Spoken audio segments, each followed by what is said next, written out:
You're listening to Awards Magnet, a Gold Derby podcast with hosts Debra Birnbaum, Joyce Ng, and me, Christopher Rosen. If you'd like to be part of the show, send us an email at slugfests@goldderby.com. We'll do weekly mailbag episodes and all the stuff you love on Awards Magnet. Now, stay tuned for the show.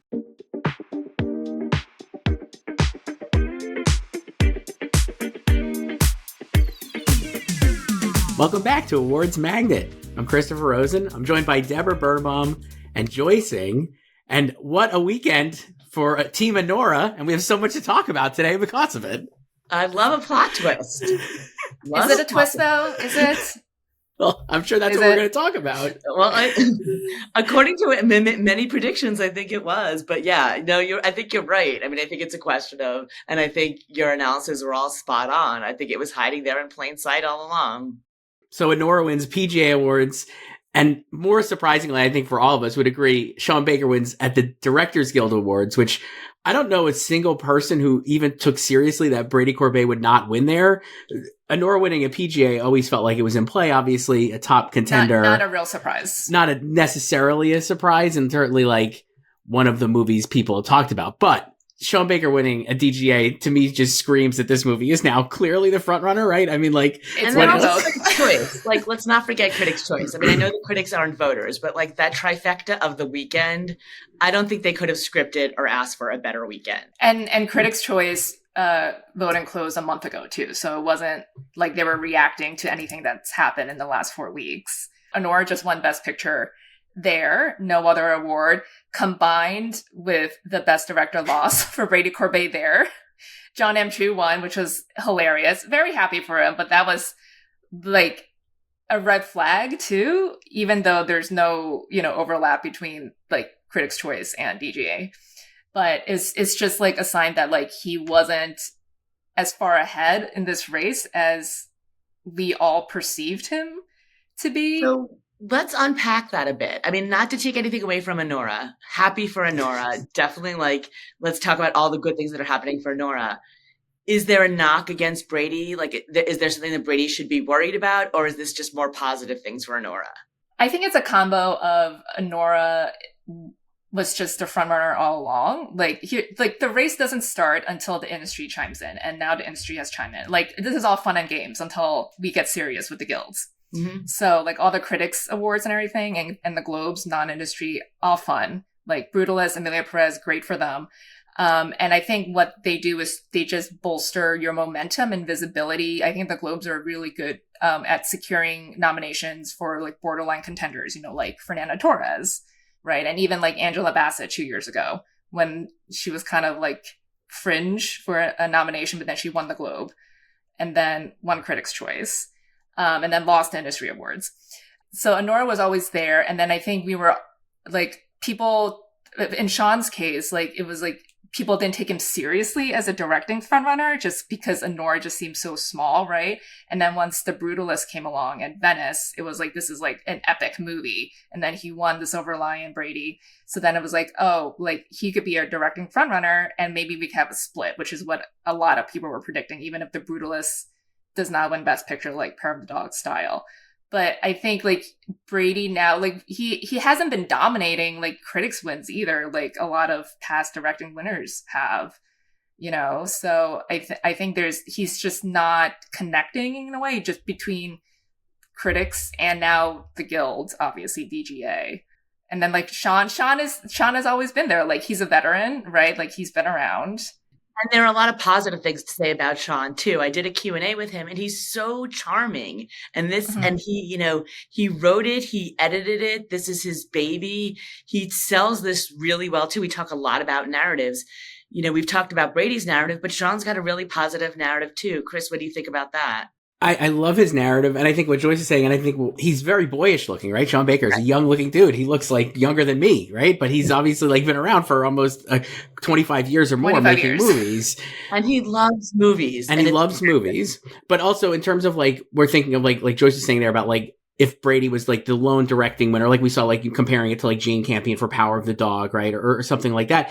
Jane Campion is obviously a legendary director. And I feel like when you have these splits, it would be weird almost. I guess Damien Chazelle would be the one you'd go back to, right, for La La Land. But I think like he was, that movie was so obviously clearly embraced by the Academy, even more so than The Brutalist. And I just think like the narrative there felt a little different. I don't know. I just feel like maybe we were overestimating the interest in Brady. And plus, I feel like I've been thinking this, like, the most comps I've seen to that movie are to Paul Thomas Anderson, right? Like There Will Be Blood or The Master. And like the Academy he's never won an Oscar, and like they clearly are not. 0 for 11. And they like him enough to nominate him, but his movies have never really connected with the Academy. So if The Brutalist is like a love, like an homage at times to the work of Paul Thomas Anderson, if they weren't going to give it to the original, then why would they go out of their way to give it to Brady if they're not going to give the movie Best Picture? And it's always been in like a scrum for Best Picture. So I don't know. I think it does feel like Sean Baker could win. I'm not going to count Brady out because I feel like we'll see what BAFTA does this weekend, but obviously like winning with the Directors Guild was huge, and like it just feels like he will win now. So I don't know. I mean, I don't even think like the Damien comp works that well for him, because the thing that Damien had going for him by the time La La Land came around was he was already on the industry's radar thanks to Whiplash 2 years prior. Exactly. So whereas with Brady, he's not a newcomer. This is his third film, but his first 2 films were not big successes, so they were not awards contenders. Right. So he is like a newcomer in that sense. And even if he does win BAFTA, like I'm not going to predict him. Like I'm just down with Sean and Anora, because listen, like The Brutalist is more of like a BAFTA film anyway, just, like the vibes and like more international. But it's like, like David Fincher won BAFTA and the Globe, could not win the Oscar, lost DJ, obviously. Same with Richard Linklater, BAFTA and the Globe. It's like, it doesn't matter. Like DGA has the best correlation with the Oscars. Only 8 people have missed the Oscar win in DJ history, 76 years. 3 of them were not even nominated for the Oscar. So nothing can defeat that PGA plus DGA combo. It's a great combo. It's a deadly. It would have been more interesting had Brady won DGA and Anora won PGA. That's a pretty powerful precedent, that 1-2 punch of a split. That combination, it's sort of hard to argue with, building momentum going into it, BAFTA notwithstanding. And now we could talk about this. I like the impact that these wins have. And clearly, like we're saying, like the race really doesn't start until the industry gets to say, right? And now that they've had that say, I feel like we're not at the peak for Anora. Like, I feel like obviously like Sean is heavily favored to win at the Writers Guild because of the ineligibilities. They're the only other screenplay nominee in the category is Real Pain. So like, okay, it's going to win the Writers Guild most likely based on this weekend and just in general. But I mean, I think it's in serious play for SAG Ensemble. So it could just sweep all 4 guilds. I mean, Mikey could win. And Mikey, I think, is also very much in the conversation. I feel like we've been all on Demi, obviously, and her speech was great and the narrative was great. I really think that I still think Demi has the edge at SAG, but I really think Mikey can win at BAFTA. And if she does, I think she could easily win at the Oscars too, just because I think this movie, there's more like juice in the squeeze, right? For this movie as we get the next few weeks. Like it could really win. It was nominated for 6 Oscars. I mean, I think it's win competitive in 5 of those 6 spots. We talk a lot about momentum, and I think this was a huge momentum shift over the weekend. It was funny, like just even Friday night, you started to feel it at Critics' Choice. Saturday, again, just walking around, being at the Producers Guild. Anora had this lovely, cocktail toast for Sean, even before these wins happen. And then Saturday night just sort of blew the roof off. And now everything feels like it's in play again, and Anora has the wind at its back. Joyce was saying, we've always said this too in terms of Anora, especially because while we don't want to put too much stock in the Golden Globes in terms of like the industry, getting blank there was it just hasn't won anything, right? Like that was the knock on Anora going into this weekend. So when Sean won Best Picture on Friday night, when the movie won Best Picture at Critics' Choice, like Debra, you were in the room there. I saw you on TV a couple of times, right? Sitting in the background. I was like, oh man, he seemed like so genuinely surprised. They won nothing. Because I think everyone was sort of like, and again, like even post the Friday night win, Saturday afternoon, I was again at this cocktail party, and even walking to the Producers Guild, I was talking to other pundits, and everyone was still like, "Oh, Conclave," or "Oh, Complete Unknown," and those were the narratives. Mm-hmm. I was talking to some other Oscar voters, and those people that go around and whisper and talk to other Oscar voters, build momentum, and they're like, "Oh, we're really hearing Conclave." And that just changed everything, so it feels like there was genuine surprise, but that's sort of what makes this fun. And so now I think all of that has shifted, and we even saw it at Gold Derby's odds. Like, Sunday morning. Nothing changed for me because I've always had Anora winning Best Picture. I've never changed since phase Did you one. know, Joyce? I don't know. Yeah, you can look back. I've never changed. Remember when we did our predictions 2 weeks ago? I said I have Anora winning Best Picture, like Spotlight style with original screenplay. Now I have winning director and editing. Mikey could still win. But no, the reason I've never moved away from Anora in Best Picture is because, like, even if we presume the race to have been so splintered, like, before this past weekend, it still always felt to me that it was the most consensus choice. Like, it has passion because it has its fans. Like, it's always done well with audiences, and obviously has critics love too. So, like, there are very few detractors of it. So it has passion from its diehard fans anyway.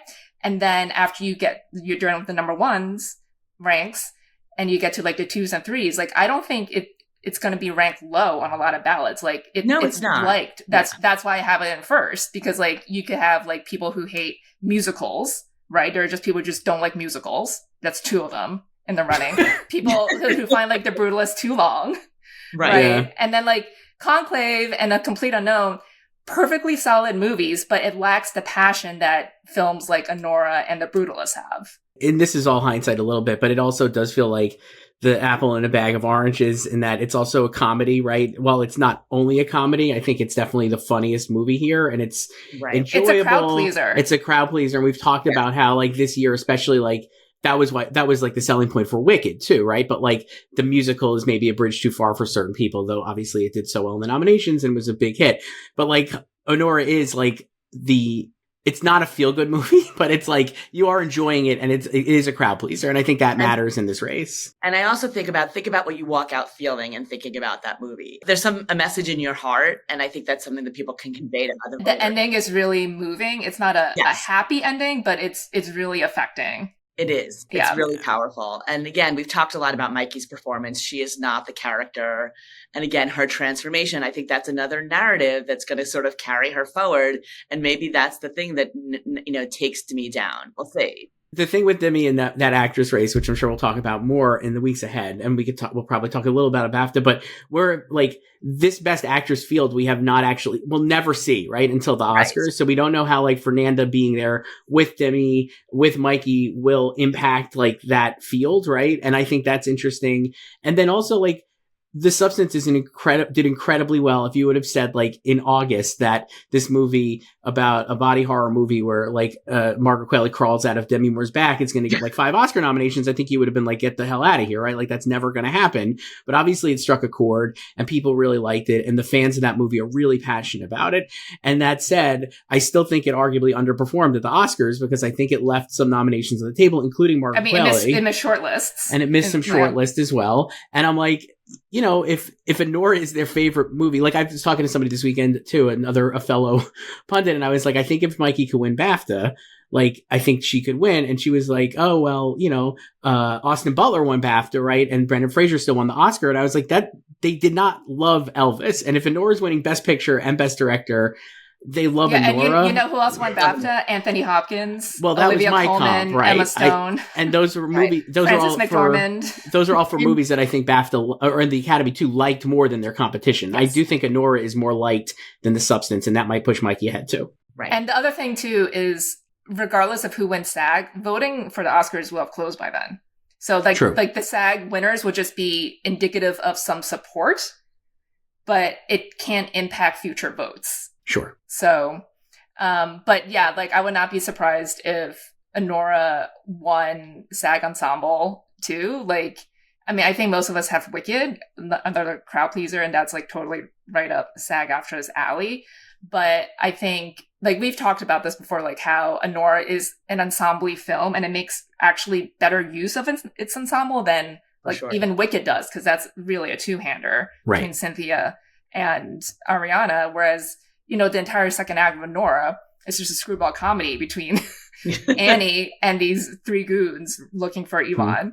Yeah. So I will say this too: people love to vote for a winner.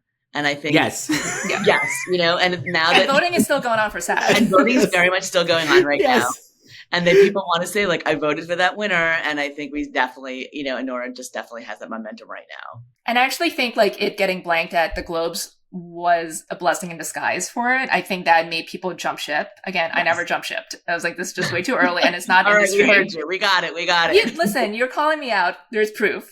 I think too, in terms of that, another positive about that is that it was the front runner in our odds for months, right? Like, I mean, whatever. Yeah, and then it lost all the Globes. Sure. It went 0 for 5. And then I think people like jumped shipped, but then that made, because then even after Oscar nominations, it wasn't it was like what, 4th or something? Well, Sean was in 4th for director after the Oscar nominations too. It was not at first because it was like The Brutalist and Emilia Perez, like right after Oscar nominations. But I think too, in terms of I think it helps too that when you're a front runner, you have a target on your back, right? Whatever reason. Absolutely. And Anora kind of taking the backseat after the Globes too. The Brutalist and Emilia Perez and A Complete Unknown and even Wicked, at least in the conversation, really helped, right? Because people were not getting tired of it or finding reasons to not like it. Yeah, and I think you do that otherwise. It, like regain momentum. That was like the narrative for it. And also it helped that its nomination package had a low ceiling. And I think that obscured how strong it was, because what happened after our nominations?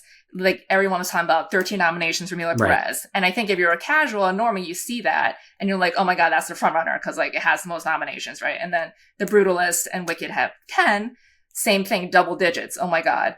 And Conclave and Complete Unknown have 8. Anora has 6. That's the most it can get. It's never missed anything. It's always maxed out. Anything. It just hadn't won anything until this weekend. Right. Yeah. But like all these other movies have more nominations. So then it's like an easier conversation to have about these movies being, quote, ahead. And then, we had some other plot twists on the other side of the fence. Yes. And then the conversation changed. All right. I think we've covered it. Yeah. Why don't we take a break and we'll come back and do our BAFTA predictions? All right, we're back to do our BAFTA Awards predictions. Are you guys excited for the BAFTA Awards? I'm excited for the BAFTA Awards. Do you just have Anora down the ballot? Yes. I don't know what to do. I think it's going to be a completely different set of winners. I think it's going to be a different conversation. I mean, again, but I also think it's going to be interesting because I think, again, as we talk about a lot, that, the Academy has such a strong international presence. And I think the BAFTA voters are going to let their voices be heard. I think that's true. So should we start? You want to do, what should we do? Best Picture first, I guess? We'll do the above the line picks. Yes, let's do with Best Picture. So we've got Anora, Brutalist, Complete Unknown, Conclave, Emilia Perez. I have Anora now. I haven't changed my picks yet after the weekend. I have Anora. I might stick with the Brutalist. Okay. I have Conclave in second. I think Conclave's going to have a nice weekend at the BAFTA I think Conclave's going to have a nice weekend too. I do want to go, maybe I'll change to Anora before Sunday, but I can see like the Brutalist winning and then just, not winning the Oscar. Interesting. I'm torn between Conclave and Brutalist, though I'm tempted to go with Anora, but I hear what you're saying. It just feels like the international crowd would go more Brutalist than Conclave. All right. Should we do director? Sure. We've got Anora. So let's give the credit where the credit is due. Sean Baker, Brady Corbet, Edward Berger, Denis Villeneuve, Jacques Audiard, and Corley Farge. I'm going to twist. I have Edward Berger winning, actually. Another one? Yes. I have another BAFTA win for Edward. BAFTA winner, Edward Berger. Yes. I really think he could win.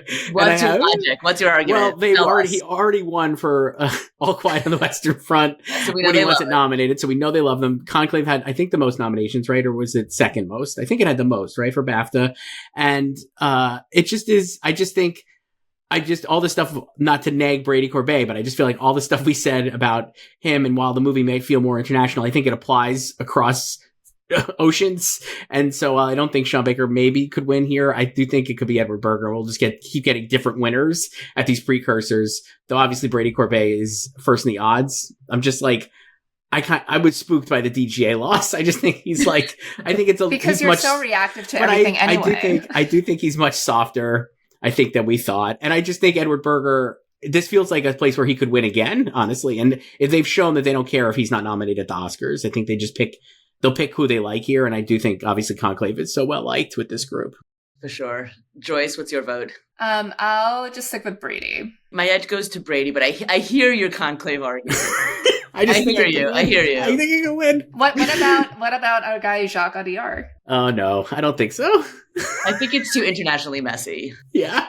And especially with all of this going on at the same time, I just, poor Jacques. I also I don't know think he's doing himself any favors either. I think, I don't know how closely we were watching the Critics' Choice, but he pulled out 3 speeches and was like, oh, which is the right speech to read? it's been very tough. Yeah, he's not. It's tough. No. I mean, I don't think that was as bad as Camille singing "I'm Like a Bird" or whatever. I still what don't was understand. happening? I still don't know with her winning best song. I have no idea what that was, but I hope she buttons it up for the Oscars, right? Because they're still front runners for Oscars. So there were some odd moments this weekend. Yes, just odd moments.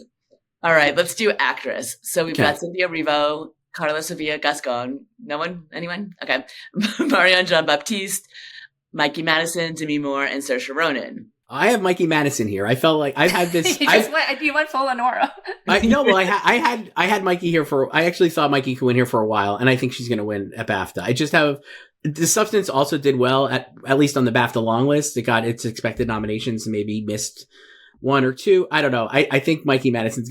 I'm kind of predicting it just to manifest it because I really do want her to make this a race. I think if Demi Moore wins here and wins at SAG, obviously she's going to go in the overwhelming choice to win at the Oscars. So I'm kind of rooting for a little bit of chaos here. I'll pick Mikey Madison. I do think she could win though. Joyce. I have Mikey as well, but I can see Demi winning it. I think the split of Mikey at BAFTA and Demi at SAG makes the most sense. Just because SAG loves a narrative. Yes. Anora did not underperform at BAFTA. It also got casting. Yes. 5-time nominee Sean Baker. So I'm not confident in it, but I can see it. I mean, BAFTA obviously is also industry. So I think it would be a sign of extra strength for Anora if she can win this too, even if the film does not win picture or director. And like we were saying, this is the first industry award, right? For these, it's the first time the industry is going to have a say on Best Actress. So all the critics and everybody we've rallied around Demi Moore. I'll be interested to see what the industry feels, especially considering how much they like Anora. So no one for Marianne Jean-Baptiste upset? No one? Oh no. No. I don't think they would do it. I mean, that would only happen if no one else in the category were nominated for an Oscar, like Joanna Scanlon 3 years ago. Was a good year. That was great. I love that. That was a fun year. They need to bring back juries. All right, moving on to actor. We've got Adrian Brody. Sorry, I don't know why I said that. Adrian Brody, Timothée Chalamet, Coleman Domingo, Ralph Fiennes, Hugh Grant, and Sebastian Stan. I'm going to stick with Adrian Brody here. I have Ralph Fiennes in second, though, ahead of Timothée Chalamet. I actually think he's more competitive to win here than Timothy, but I'm going to stick with Brody. I think whatever happens with The Brutalist, and I still feel that it is just kind of he's going to win. You know what I mean? I think people are lining up to have Adrian Brody win. I could see that changing if something different happens at SAG, but I don't know. I'm going to stick with Adrian Brody. Yeah, I have Adrian, and then I have Rafe, and then I have Seb in third. Oh, nice. So I love the Apprentice. But no, I mean, Adrian should be okay here. And it, again, The Brutalist just feels like something way more their speed. And I think A Complete Unknown has, done well in terms of nominations. But again, I think it's just kind of it's a movie we like. And I don't know, and then, to go back, Chris, to your PTA comp, what if The Brutalist is just There Will Be Blood, it just wins actor, cinematography, and then score too? Very much could happen. On top of those two? I think that could very much happen, yes. So. All right, then go on to supporting. Selena Gomez, Ariana Grande, Felicity Jones, Jamie Lee Curtis, Isabella Rossellini, and Zoe Saldana. Is anyone taking it from Zoe? No. I don't think so. I was trying to, You were trying to go for Ari or Isabella? Isabella Rossellini. I was almost going to go for, but I think it'll be Zoe. I just feel like we've seen that, regardless of what happened with Amelia Perez, the industry does really like it. And it even seemed in the room, Deborah, you could tell us different, but it seemed even when it won, people were not displeased that Zoe Saldana won. Yeah. You know what I mean? It wasn't they were She has nothing to do with this. Right. So it's She's worked with everyone. Yeah. She has handled it perfectly, classily, elegantly, appropriately distanced herself. I think, her performance stands on its own. The only reason I would think that maybe she could lose here, I don't think it would actually have anything to do with controversies, because we've seen BAFTA sometimes go separate from the front runners in these supporting categories. So like Q Kwan lost here, like so I'm like trying to figure out what would be the wacky thing. So maybe Felicity Jones or Isabella Rossellini. I have them 2 and 3. Yeah, but the difference between those races, that Everything Everywhere was just not as big internationally as it was domestically. Like, it was huge domestically, but, it did not win the Globe either for film, and did not do well at BAFTA's international groups, but it compensated for that with the love domestically. So it's fine for the Oscars. It was just way too big to lose. And then, unprecedented 7 wins at the Oscars too. But like, in this case, the international film is Emilia Perez. Right. And they love it. Unless there's just such love for Conclave that it brings Isabella along with her. Yeah, I don't know. I'm not going to predict it, but if it happened, I guess you could say like, oh, I wasn't totally surprised that she lost, but I'm not going to predict it though. All right, supporting actor. Yura Borisov, Kieran Culkin, Clarence Macklin, Edward Norton, Guy Pearce, and Jeremy Strong. Is it Kieran again? I have Kieran. I'm sure Joyce does too. Yeah. Again, this feels like another category with if he lost, I still think who's number 2? Like, who can take him down? Anyone? I have Guy in second and Jeremy. I have Jeremy and Yura Borisov in second and third. You're just moving everyone in Anora. Well, I mean, I think Jeremy's actually a very strong possibility, just because like clearly BAFTA did really like The Apprentice. It did really well on the long lists and got all these nominations or extra like casting nomination, right? And then obviously Sebastian and Jeremy.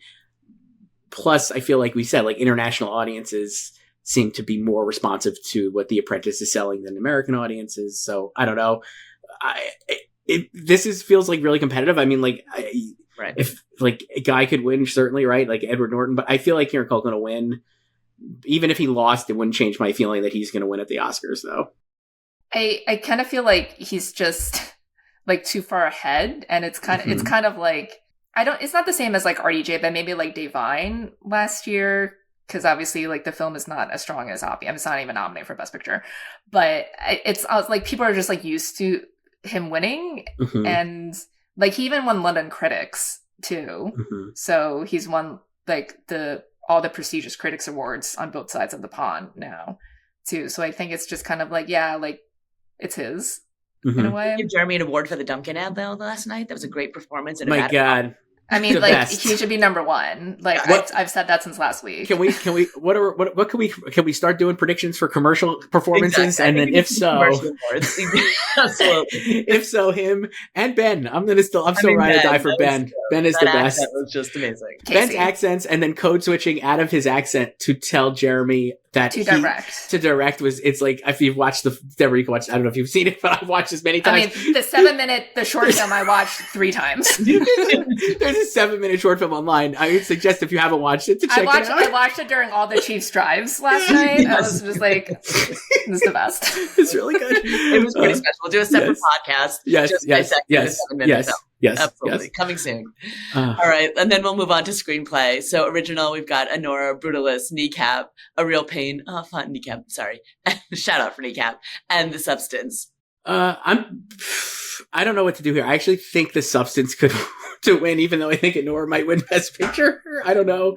I just feel like The Substance I think Coralie, this could be a spot where even if Anora wins Best Picture, even at the Oscars, I think The Substance is very much win competitive for screenplay. And it feels like we've seen that type, like Joyce said, like it's the most original idea. And like clearly there's affection for the movie. So I think Coralie could win here and maybe throw this race a little curveball. But what do you think? I just have Anora and Real Pain in second, because A Real Pain also won London for Jesse.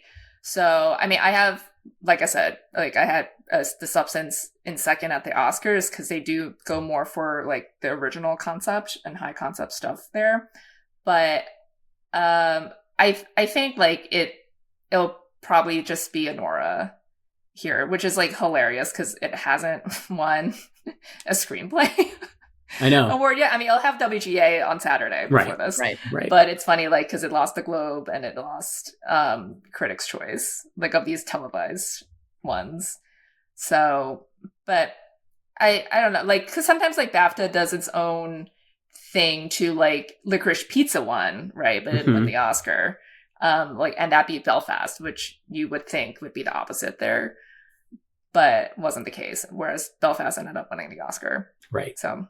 All right. And that leaves us with Adapted, A Complete Unknown, Conclave, Emilia Perez, Nickel Boys, and Sing Sing. This one is the one I feel most certain about. This is of all these we just did the above lines, this is the only one I'm like, I feel like I got it. It's Conclave. This is like one of the most locked categories of the Oscars. Just completely locked. I feel like I'm so confident about this. And all the other ones, every pick I made there, I could see being wrong. But this one, I'm like, yes, Conclave. I think it's going to win. I think it will win at the Oscars too. It just feels like it is. This is the adapted screenplay movie. Yeah. So is that White Smoke, Black Smoke? I think it's White Smoke, right? Isn't that what it is? Yes, I think that's... No, we will end on a note. It's not very positive White Smoke. We have a positive White Smoke. That's perfect. I've seen this movie 3 times. It's definitely White Smoke. The turtle is swimming. The turtle is fine. Yes. All right. Email us at slugfest@goldderby.com if you have any comments. This was so fun. We'll be watching the BAFTAs this weekend. We'll be back next week to talk all about the results and where the race shifts after those awards and into the SAG Awards. Chris will switch back to the Brutalist after something. No. I might switch back to the Brutalist here, though. Who knows? All right, we'll talk to you next week. Bye. Thanks for listening to Awards Magnet. The show is produced by Aaron Greenwald. Our logo is designed by Chelsea Sikora. To be part of the show, email us at slugfests@goldderby.com and follow us on social media @goldderby.